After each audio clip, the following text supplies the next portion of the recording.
Sa video na ito ay pag-uusapan po natin ang dalawang importanteng balita mismo sa Pi Network.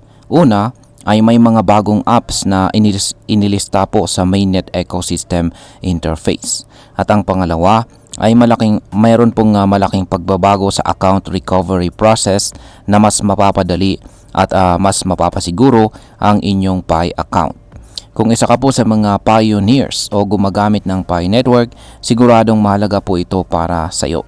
At kung nagbabalak ka pa lamang na pumasok dito sa mundo ng Pi, magandang pagkakataon ito para maintindihan kung paano po nag-i-evolve ang kanilang ecosystem. At ayan ang siyang ating pag-uusapan sa video na ito. Pero bago po tayo magpatuloy, ay pakibasa na lamang po muna ang disclaimer dito sa ibaba ng ating screen. Yan, simulan po natin sa kung ano po ang mga bagong app na naidagdag dito sa Pi Network Mainnet Ecosystem Interface. Ngayong buwan po ng May 2025, may panibagong batch ng apps na isinama sa Mainnet Ecosystem Interface ng Pi Network.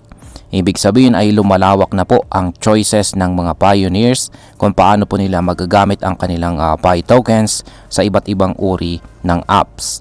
Ang mga bagong apps ay kinabibilangan ng isang snake game app, ilang e-commerce apps at mga apps na nagbibigay po ng impormasyon tungkol sa Pi token. Sa madaling salita ay hindi lang para sa entertainment, kundi pati na rin sa kaalaman at aktwal na paggamit ng Pi.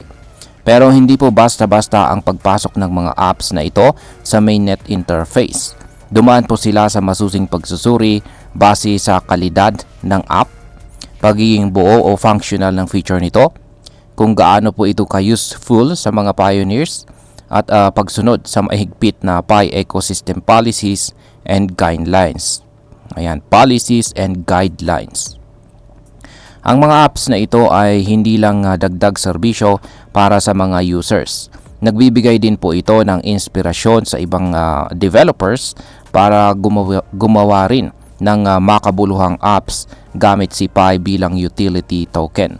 Ayon mismo sa Pi Network, hindi lahat ng mainnet ready apps ay makikita sa kanilang mainnet interface.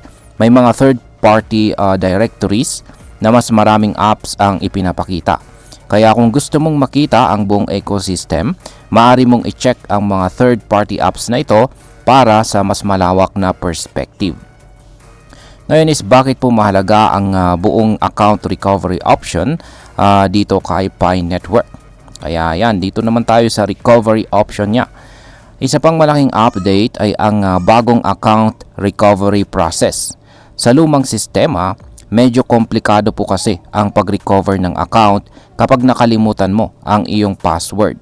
Pero ngayon, kapag nakapag-set ka ng trusted email address, pwede ka na pong makatanggap ng password reset link diretso sa email mo. Kaya mas simple, mas mabilis, at higit po sa lahat ay mas secure.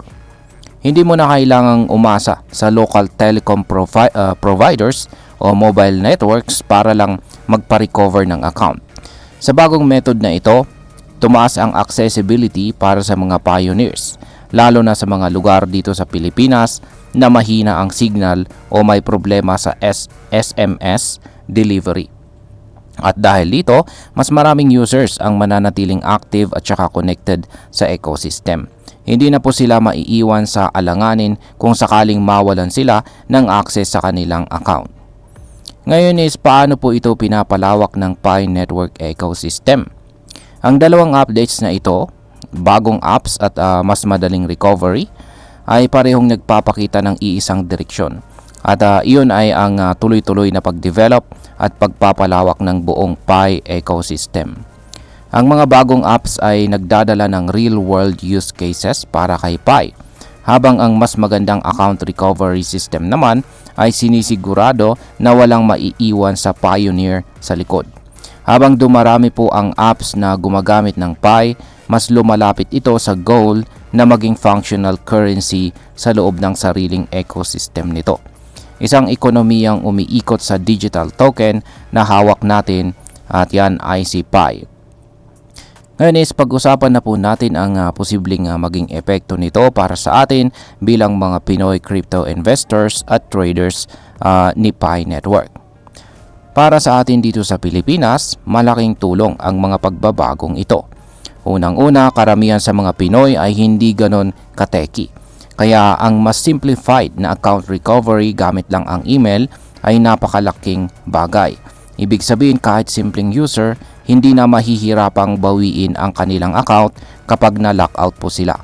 Pangalawa, ang pagdagdag ng mga bagong apps ay nagpapakita na si Pi ay hindi lang mining lang habang naka-on ang phone.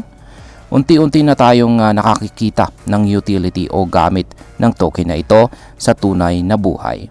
Isipin mo kung dati parang laro lang itong si Pi. Ngayon ay unti-unti na siyang nagiging digital currency na pwedeng gamitin sa e-commerce, information access at saka gaming.